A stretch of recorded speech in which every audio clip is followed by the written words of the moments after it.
Nothing looked wrong when we entered the apartment. That was the first thing that didn't make sense. The room was clean, organized, almost deliberate in its calm. No overturned furniture. No broken glass. No signs of panic. The lights were still on. A chair was pulled out slightly from the table, as if someone had stood up moments ago and planned to sit back down. The victim lay near the doorway, positioned in a way that suggested he had collapsed rather than been attacked. The door was locked from the inside. Windows closed. No forced entry. Every detail whispered the same conclusion: nothing happened here. Neighbors heard nothing. No argument. No footsteps. No sudden noise. The man had arrived home less than an hour earlier. Security footage showed him entering the building alone, relaxed, scrolling on his phone. He wasn't running. He wasn't checking behind him. Whatever happened inside that apartment did not trigger fear. That absence mattered. Most people fight when something goes wrong. They shout. They call someone. They knock something over. This man did none of that. His phone lay face down on the table, perfectly aligned with the edge, not dropped, not tossed. Placed. At first glance, it was an ordinary death. Too ordinary. And that was the problem. The report was finished in less than 20 minutes. That alone told me how this case would have ended if I hadn't been standing there. Time of death estimated. Scene secured. Cause listed as pending. Nothing suspicious noted. Clean deaths don't slow anyone down. But there was one detail that never made it into the file. The phone. It wasn't in the victim's hand. It wasn't in his pocket. It wasn't on the couch or the floor. It was placed on the table near the door, screen facing down, perfectly straight. No fingerprints. No smudges. The surface around it was clean, as if it had been wiped or carefully avoided. I asked one of the officers if he'd moved it. He shook his head. So did the coroner. The battery was still warm. 64% remaining. No missed calls. No emergency attempts. No outgoing calls in the last 10 minutes. The victim hadn't tried to reach anyone. That mattered more than it should have. People don't stay silent when they're scared. Even seconds are enough to dial, to shout, to knock something over. Silence suggests something else. Calm. Distraction. Or reassurance. The call logs didn't show anything unusual. That's what made them dangerous. When nothing stands out, nothing gets questioned. As I closed the file, one thought wouldn't leave me. What if the victim never realized he was in danger until it was already over? 3 days passed before the second body was found. That mattered more than it should have. 3 days is the window where cases cool down. Reports are filed. Attention moves on. Supervisors stop checking in. By the time the call came in, the first death was already fading into routine. The second victim was discovered in a different building, several neighborhoods away. Different job. Different habits. Different life.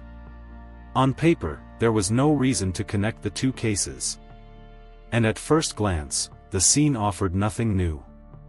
The apartment was quiet. The door was locked from the inside. No signs of forced entry.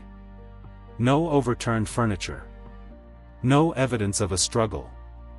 The victim lay on the floor near the entrance, positioned almost identically to the first. Not staged, but not chaotic either. It looked like collapse, not violence. Then I saw it. The phone. Face down. Placed near the door. Aligned with the edge of the table. Not dropped. Not kicked. Not forgotten. Placed. The coroner noted the same uncertainty as before. No obvious trauma. No immediate explanation. Toxicology would take time again. Time we didn't have anymore. Both deaths occurred on Tuesday night. Both victims returned home between 11 and 11:30. Both lived within walking distance of major transit stops. These details alone meant nothing. Together, they formed a rhythm. Two deaths could still be coincidence. But coincidences don't repeat the same silence. As I left the second apartment, one thought settled in hard. If this happened a third time, no one would be able to ignore it. The third body was found exactly 1 week later. Same night. Same time window. By then, I was already awake. Different address. Different block. Same quiet call. Same words from dispatch. Nothing alarming in the first report. But the moment I stepped inside, I knew we were past coincidence. The apartment felt familiar in the worst way. Lights on. No damage. No signs of panic. The victim lay near the doorway again, positioned almost as if he had simply stopped moving. No defensive wounds. No overturned furniture. The door was locked from the inside. Windows closed. Everything looked controlled. Too controlled. The medical examiner stayed silent longer than usual. That hesitation was new. He hadn't found anything obvious. No trauma. No immediate toxic cause. Whatever killed these men didn't announce itself in the body. Then I saw the phone. Face down. Near the door. Perfectly aligned. 3 scenes. 3 identical details. 3 men who didn't know each other. That was no longer a pattern emerging. It was a pattern already in motion. We pulled timestamps. All 3 victims arrived home within the same 35-minute window. All 3 had passed through the same narrow corridor of the city shortly before death. A strip shaped by routine, offices emptying out, commuters heading home, streets quiet but not deserted. This wasn't about where they lived. It was about where they walked. The realization landed heavy and cold. The killer wasn't following people to their homes. He was intercepting them on the way. And if that was true, then the crime didn't start inside these apartments. It started outside. We mapped the corridor down to the meter. It wasn't a street people remembered. That was the first thing that stood out. No bars. No landmarks. No reason to linger. Just a functional stretch of the city designed to move people through it quickly and quietly. Office buildings emptied into it at night. Transit exits fed into it. Streetlights followed a predictable pattern, turning the space into a rhythm more than a place. Every victim had passed through that corridor between 10:40 and 11:15 p.m. Not rushed. Not distracted. Just moving the way they always did. Predictability was built into the space. That made it useful. We pulled surveillance footage. Dozens of faces. Hundreds of steps. Nothing dramatic. No obvious contact. But what mattered wasn't what we saw, it was what we didn't. No signs of pursuit. No hesitation. The victims didn't slow down. They didn't check behind them. They didn't change direction in fear. That meant the interaction, whatever it was, felt normal. Then we noticed something else. Each victim spent less than 4 minutes in the corridor. 4 minutes was enough time to speak. To suggest. To redirect. Not long enough to be remembered. The killer didn't need privacy. He needed normality. That's when we stopped thinking of him as someone hiding in the shadows. He was standing in plain sight. At first, the deviations looked harmless. One victim exited the station 1 stop early. Another chose to walk instead of waiting for a delayed train. The third took a side street he almost never used. None of these choices were dramatic. Each one made sense in the moment. That's what made them dangerous. People don't question reasonable decisions. They don't remember them either. We compared weeks of movement data for each victim. Their routines were stable, almost mechanical. Same schedule. Same routes. Same timing. Until that one night. A single deviation in an otherwise rigid pattern. Something had nudged them. Not forced. Not threatened. Influenced. Witnesses didn't recall anyone suspicious. No reports of confrontation. No raised voices. That ruled out aggression. Whatever caused the deviation felt safe. Familiar. Helpful.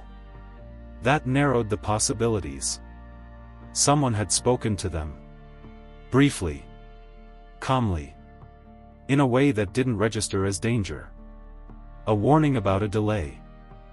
A suggestion to avoid a problem ahead. A simple question that invited cooperation. The victims didn't resist because they didn't need to.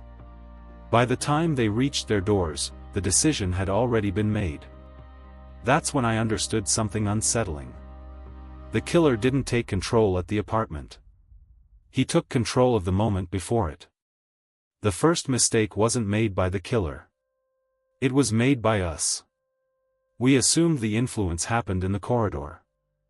That the conversation, the suggestion, the redirection all took place in those 4 quiet minutes between transit and the apartment door. It was a comfortable assumption. It gave us a location. A window. A place to watch. But comfort blinds investigation. When we reviewed the footage again, frame by frame, something subtle emerged. The victims didn't hesitate in the corridor. They didn't look confused. They didn't seem to be deciding anything. By the time they entered that space, their route was already set. The deviation had happened earlier. Much earlier. We traced their movements back another 30 minutes. Then an hour. Then an entire evening. Patterns emerged that didn't exist at first glance. Brief stops. Short pauses. Moments where they checked their phones and adjusted direction without visible stress. That suggested preparation. Not stalking in the traditional sense, but observation. The killer wasn't reacting in real time. He already knew who would be there. When. And how likely they were to listen. That required repetition. Testing. Failed attempts no one ever noticed. This wasn't a man improvising on the street. This was someone who had practiced. Which meant the 3 victims weren't the beginning of the story. They were the first successful ones. The realization shifted the scale of the case instantly. If he'd needed practice, then there were earlier targets. People who had been redirected, but survived. People who never knew they'd been part of something. People we hadn't talked to yet.